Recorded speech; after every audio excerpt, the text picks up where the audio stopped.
Happy birthday to Daddy. Happy birthday to Daddy. Happy birthday to Daddy. Happy birthday to Daddy. Yang keberapa tu Daddy tak? Yang keberapa sayang? Makan sayang. Sayang, makan sekali untuk Abang Banban, untuk Abang Kuntung. Happy birthday Daddy tak? Jangan lupa ya cucu nenek makan untuk Abang Banban dengan Abang Kuntung. Ingat diorang sekali tau. Sunyi tak ada Abang Banban dengan Kuntung. Makan ni sayang.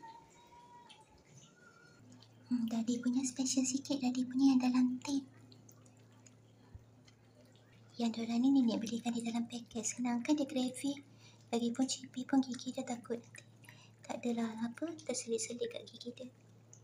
Makan pelan-pelan sayang. Makan pelan-pelan. Mami ni sebenarnya nenek nak kena letak dia punya apa tu. Dia kena makan pet food dia. Tapi tengok macam okey pula. Betul je lah. Nampak berselera pula Mami makan wet food.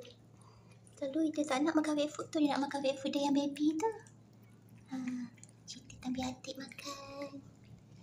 Bishan dan habis dah. Dia memang juara. Sentiasa juara. Pelan-pelan sayang gigi tu sayang. Pelan-pelan.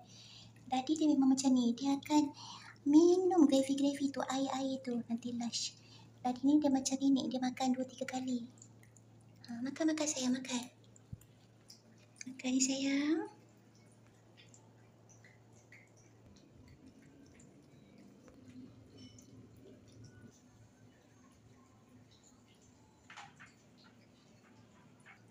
Sedih tengok daripada 6, 5, ni tinggal 4 ekor.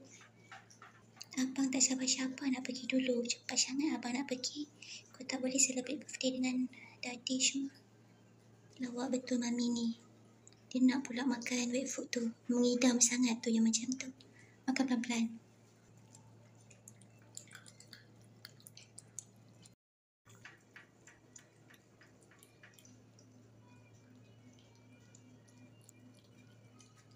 Makan.